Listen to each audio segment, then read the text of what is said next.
Bonjour chers amis, parlons des problèmes de Peugeot 306. Parmi les stations-service, la plus petite est la 1,4. Elle est suffisamment petite pour que nous n'y réfléchissions pas plus loin, car elle ne peut pas faire face à la Peugeot 306. La 1,6 est le choix optimal, le meilleur rapport performance-consommation, qui, soit dit en passant, n'est pas si faible. La moyenne à laquelle vous pouvez vous attendre est un peu moins de 8 litres d'essence sans plomb, ce qui est assez important. La plus puissante est la 2,0 qui est intégrée au modèle Peugeot 306 GTI, mais avec d'excellentes performances via une consommation assez élevée, nous ne la recommandons donc pas aux clients économes. Il existe deux variantes diesel pour ce type de clientèle, 1,9 avec et sans turbine. La différence de consommation n'est pas grande mais en termes de performance elle l'est donc nous conseillons celle avec la turbine. La consommation moyenne de l'usine est de 4,7 litres de diesel, mais attendez-vous à plus. Bien qu'elle soit plutôt conservatrice et qu'elle donne l'impression d'être une berline familiale, coefficient de traînée de 0,36, la Peugeot 306 a rapidement été reconnue pour sa maniabilité. Grâce à l'attention particulière portée à la suspension, direction passive des roues arrière, stabilisateur sur les deux essieux, et à une répartition des masses favorable, la Peugeot 306 a longtemps été considérée comme la voiture la plus performante de sa catégorie. L'habitacle est modestement décoré mais entièrement fonctionnel. La version de série à succès de la Peugeot 306 a également servi de bon tremplin pour la variante sportive GTI, qui a vu le jour en 1996 et a conquis le cœur de nombreux sur le raccourci. La Peugeot 306 a connu son rafraîchissement en mai 1997 lorsque les concepteurs, dans le but d'harmoniser le style de ce modèle avec la populaire 206 ont modifié les phares, la calandre et les pare-chocs. Les changements nécessaires dans l'apparence du tableau de bord ont également été apportés et les moteurs ont été rajeunis avec la technologie à 4 soupapes. Le point faible, le revêtement de la porte s'est séparé de la tôle d'acier. Une nouveauté importante dans le compartiment moteur de la Peugeot 306 n'est apparue qu'en 1998, lorsque le diesel classique a été remplacé par la première génération du moteur HDI 2.0.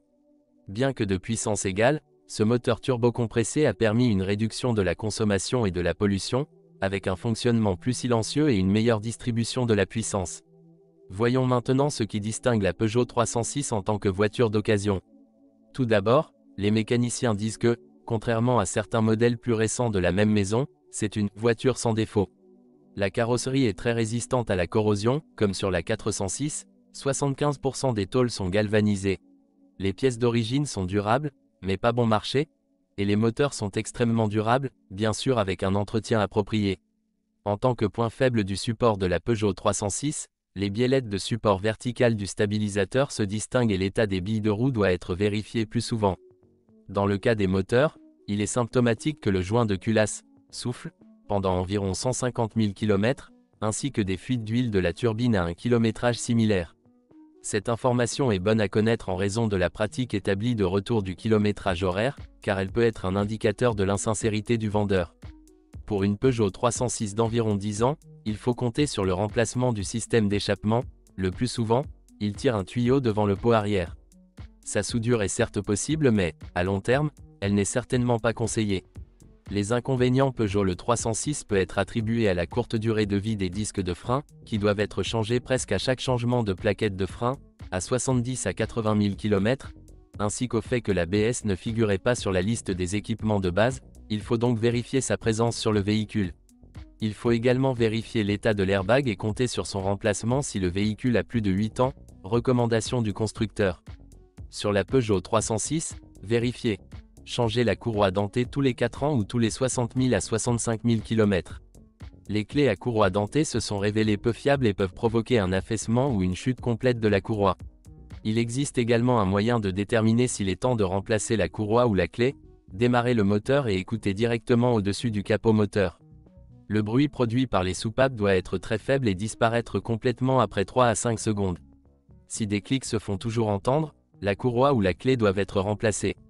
La Peugeot 306 a tendance à passer beaucoup de temps sur les freins avant, les pneus et les amortisseurs.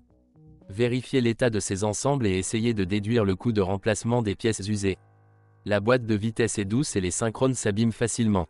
La climatisation est très coûteuse à réparer, alors assurez-vous qu'elle fonctionne. La tuyauterie du climatiseur est sujette à la rouille et les tuyaux correspondants sont difficiles à trouver, alors incluez-les dans le prix de départ en cas de problème. Les vitres électriques peuvent causer des problèmes, vérifiez qu'elles fonctionnent. problèmes électroniques qui se manifestent de diverses manières. La réinitialisation de l'unité ECU résout généralement la plupart de ces problèmes.